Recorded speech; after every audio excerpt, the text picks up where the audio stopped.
So we got Kevin joining us from NFRC. Thanks, Kevin, for coming on. I thought it was important to have you as part of this conversation, uh, just given here the commercial nature of the work and presentations and everything being described. But having NFRC representation and understanding what NFRC is, where NFRC is going on the commercial side, and we've had Steve Selpowitz on a bunch of times, so kind of gotten the history. But what would be your 30-second elevator pitch to help somebody understand how NFRC was developed as it relates to fenestration and what the purpose is behind it? Yeah, so that's a good question. NFRC was essentially developed to provide apples-to-apples comparison for products. It was kind of the wild, wild west where you had a large size window and a small size window. People were trying to compare them. Said, hey, my window does better than yours. Well, it's only doing better because it's a bigger window. So NFRC started out trying to balance the playing field, making sure that when you're looking to select a product, you're basically comparing them equally. We kind of morphed over the years with our commercial programs where we're more in line with the project. We're trying to rate the project. So any of the products that are on the project itself, we're able to do alternate sizes to try to help the energy modelers and the mechanical engineer design people. So we're able to kind of better assist the market with providing the code results as well as giving them additional information for additional design considerations. So we'll talk it for an hour separately, but in this consolidated discussion, I'm trying to really break this down to simply what it is. So it's a rating tool to give an apples to apples comparison of a product. And that makes sense. I think that's pretty intuitive in the residential market. When you go to commercial, when you're dealing with custom sizes, conditions, and a lot of different makeups on the project, is it fair to say NFRC is a tool, but it can't necessarily be an accurate representation completely of exactly what's being built? Yeah, so basically, NFRC is a good tool to provide. It gives you the window performance. It's not intended to give you the true, as-built condition. It's going to give you a piece of the puzzle to try to help you with the, if you're doing energy analysis, you're going to know your wall performance, you're going to know your window performance. Something that somebody can use to provide an input in order to kind of get you more, I guess, information on how the buildings are performing when it's wind section installed or built.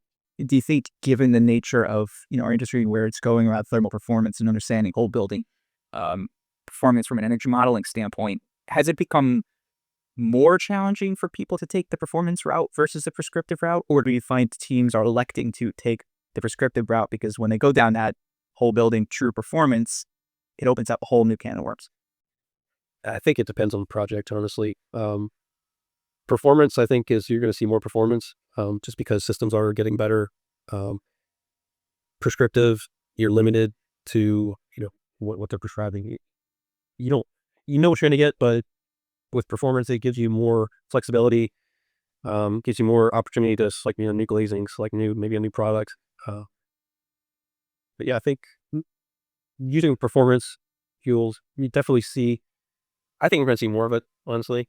I don't know, that's what I'm feeling. And from a commercial perspective, I know NFRC has been focusing on rolling out a new custom compliance path. Yep. And with that, factoring in a lot of various taking the component modeling approach to be able to account for all these different components or shapes or configurations that otherwise weren't part of the program. Do you see more adoption from that on the commercial side? I expect we will, yes. So with the introduction of kind of a two-path certification approach, able to more quickly certify custom projects where we could not certify those before. A lot of the old system, it was your standard style product, where, again, we weren't able to fully encapsulate or cover all of those unique situations.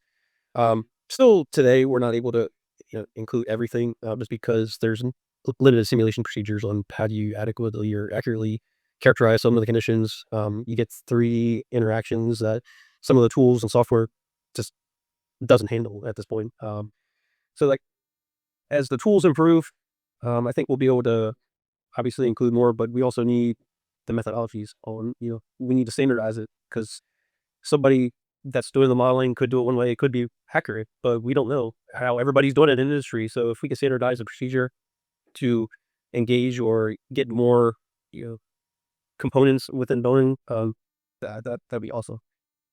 Are there tools out there that can enable a team to better understand all those 3D conditions with all the variables and inputs? And, I know there's certain components that are excluded when doing your standard NFRC compliance modeling, but beyond that, how do you see the technology and the software improving in the industry for people to take the next step and truly understand as-built performance? That's a hard question. There is software tools or 3D tools out there to help handle those situations. Where the barriers in a lot of those is they require physical testing.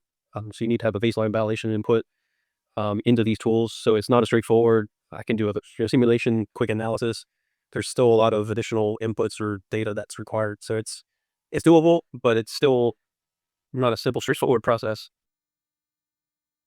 And do you think, yeah, I mean, I would imagine the physical testing is a hindrance to from a cost standpoint, from a time standpoint. And so do